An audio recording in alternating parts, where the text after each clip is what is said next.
This is NDTV. And you're watching NDTV Prime.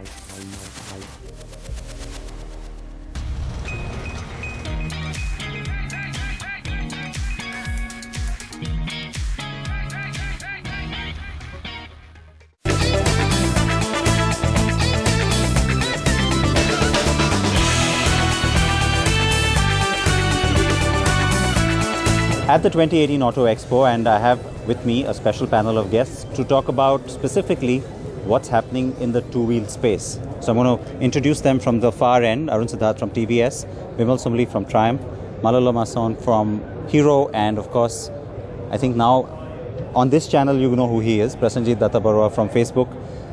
So I'm going to come across to you first. I think you had a great first day.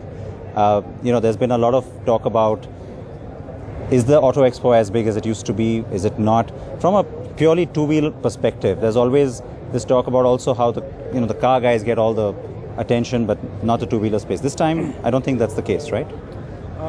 Yeah, I think very honestly, we've had a very good reception. We've had a lot of people having a lot of interaction with us on the models that we have presented, and honestly, we never had this issue of A versus B competition, but we really try to put out whatever's the best that we can put out and excite riders, because they're different from drivers, and we're appealing to riders. As long as they like what we've put together, I think that's what matters more. Yeah, I'm sure the two gentlemen will echo that sentiment.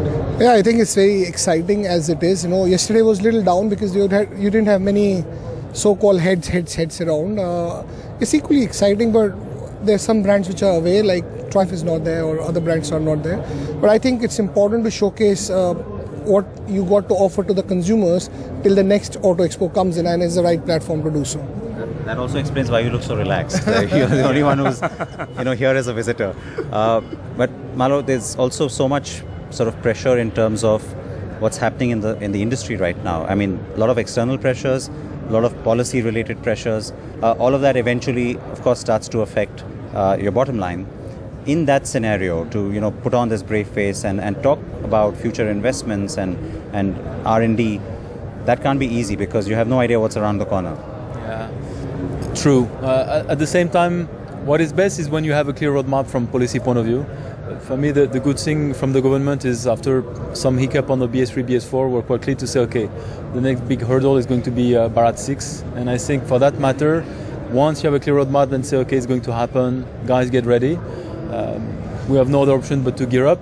And for one thing that will be good is, for once, we all, as let's say Indian OEM, are going to be ready to manufacture at the same level of emission regulation than the other market in the world. Which means, from the moment that we have a product, we can actually sell it in many places of the world without spending more time and more money. And that's, I think, the beauty of the Bharat 6 challenge.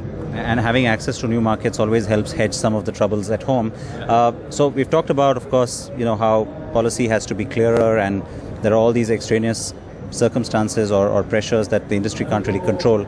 But there are a lot of things that are also happening differently, and I want to straight away jump into that point with you.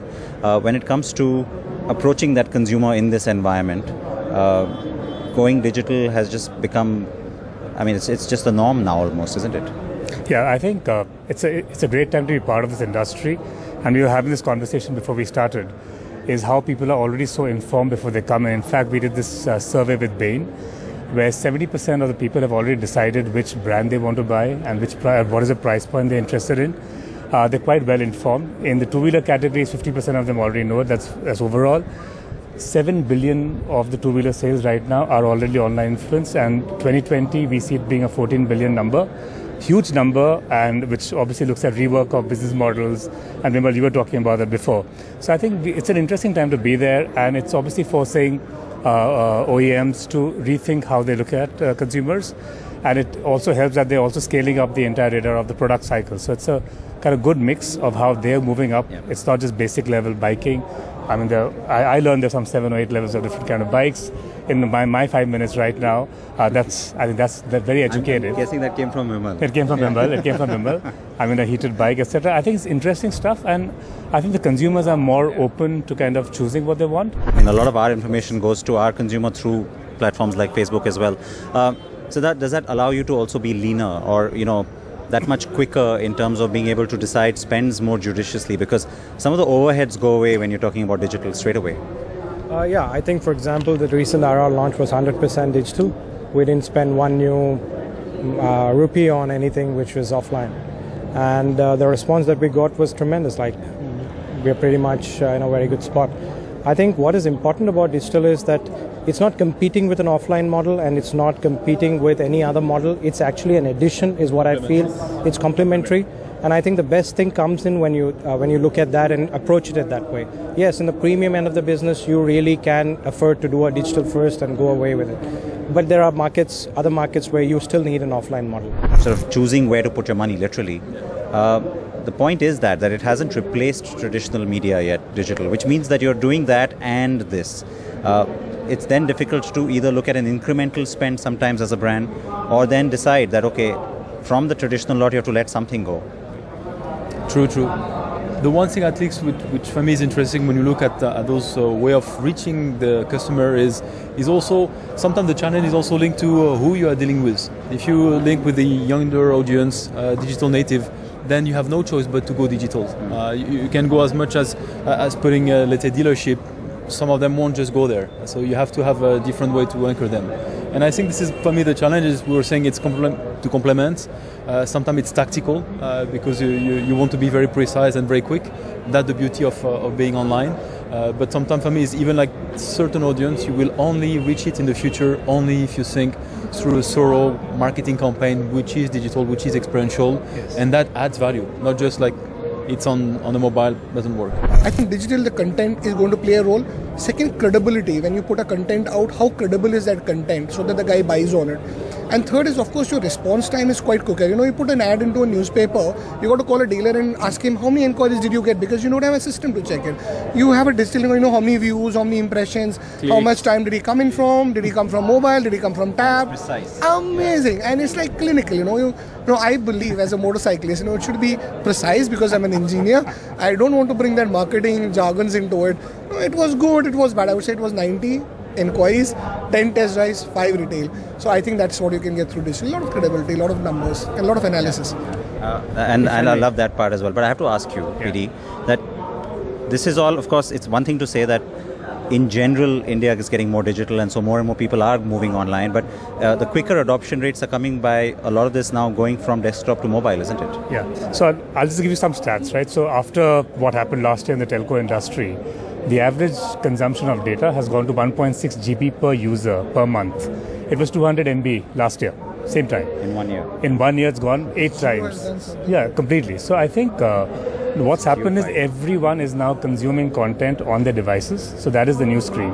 Are they still consuming on television? Of course they are, but there's a multi-screening behavior we see. So I think what's happened, the consumer spending time on the screen. At Facebook, like we have 97% of our users are all on mobile. They aren't on desktop. So it's all moved there. And just to add to your point, Vimal, I think the beauty about the mobile piece is you go full funnel, right? Right from giving information, and their buyers are always out there in the market. It's not only when he walks into the showroom. So if I give him some information about, like you've excited me now, right? So that kind of information, you give it out on top funnel, move him right down the funnel. You run the full funnel approach and then finally close it at sale, which you talked about so brilliantly on tracking. I think that's what we are encouraging to work with marketers and solve for business problems rather than just do an advertising campaign. So right from getting the guy out on the 90-day window, getting him down the funnel and taking him down is where we're looking at. So that's playing a very big role, and we've had some really good success stories with a bunch of OEMs, and we just see how we can do this more with you all. So I think that's interesting. So I'll ask all three of you this then. The composition of your marketing teams starts to change drastically, isn't it? The kind of people you hire, the kind of areas that you now emphasize or prioritize? Not really. I think we have to ask whoever is marketeer is a marketeer, and I'm more from a product marketing side than a brand marketing side.